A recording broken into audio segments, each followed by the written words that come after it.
Hey, you guys, how are you? It's time for an Olympic history lesson. Um, it is about this woman named Helene Mayer, who I was obsessed with for a little bit of time. Back in, I was told once that I should fence because I'm tall, and so I was like, I'm going to become the best fencer. And this was like a week-long period, and I read a book about this woman who kind of, right? Do you think that maybe we're the same person?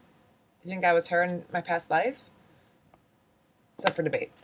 Uh, That is Helene Mayer, and I'm going to tell you about her. Okay, so Helene Mayer, let's say, okay, I have something to start off with to say that she is like Michael Phelps, in my opinion. Okay, they both are stars of obscure sports. Swimming, obviously, doesn't feel obscure right now. We're in the Olympics, but the rest of the time, I mean, and fencing, which was more popular in the 30s and 40s than it is now.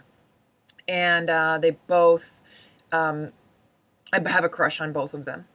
They they both were really popular in social media, and then kind of had a boo boo. Michael Phelps got high, he smoked a little pot, and Helene Mayer possibly helped cause World War II and the extermination of the Jews, of which she was one. Okay, it's up for debate. Here's the thing. Helene Mayer, born in 1910, was a world champion Olympic fencer who competed for Nazi Germany in the 1936 Summer Olympics, despite having been forced to leave the country and resettle in the United States because she was of Jewish family background. End quote Wikipedia. All right, so she had to leave Germany because she was Jewish. But here's the deal: she was named one of the 100 greatest female athletes of all time by Sports Illustrated. That's big. The only fencer on the list. She had a figurine doll. She was on stamps. She was a 7-time national champion for Germany. People, I mean, they loved her. She's tall and blonde and beautiful. I'm not saying that to be a compliment to myself. I was not trying to do that. She just was like, it's like, they liked looking at her. She was also a good fencer. Gosh, I just dug myself into a little hole there. I really didn't mean that. And she was like just tall and beautiful and arrogant looking and German, and Germany loved her, and her father was Jewish. Not a big deal. Her family, she did not grow up religious at all. Her family was a very big sports household. Didn't matter until the Nuremberg laws, and then she moved to California, and then that's around 1934. Then the Olympics are going to happen in Berlin in 1936. America threatens to boycott the Olympics, and when America threatens to boycott the Olympics, that's like if you're having a party and you're going all out so that Kyle Donner comes over, okay? And then you hear, like, Kyle isn't going to come over on Friday night. And you're like, what do I have to do to get Kyle to come? Who do I have to invite to make it cool enough that Kyle shows up? A Jew or two? That was what America said. And Hitler was like, oh.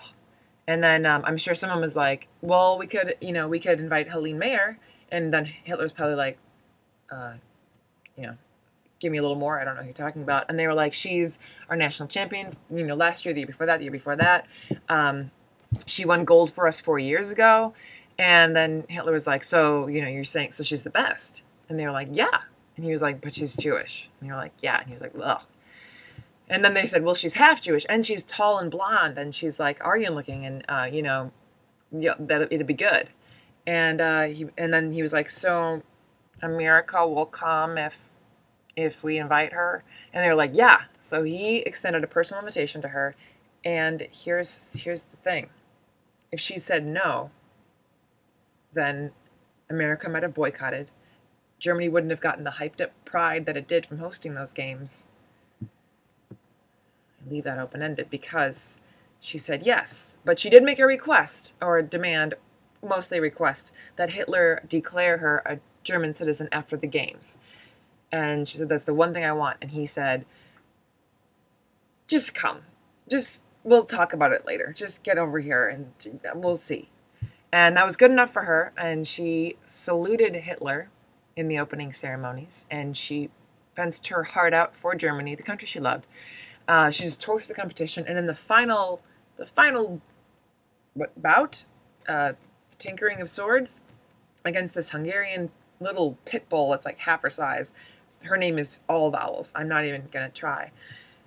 then in that final thing, Helene lost. She got silver. It's a sad story, right? I know. I read this very long book about her, and I was misled. I mean, you thought, as I did, probably it was going to be like a Joan of Arc story or like an Ellen DeGeneres. Like, despite everything, look at all she can do and host. It's just like, if you're gonna, put all that on the line and go there and do that, you should really try and win that gold medal. So that's a bummer of a story, but it's in the history books, or it's in this one book that I read.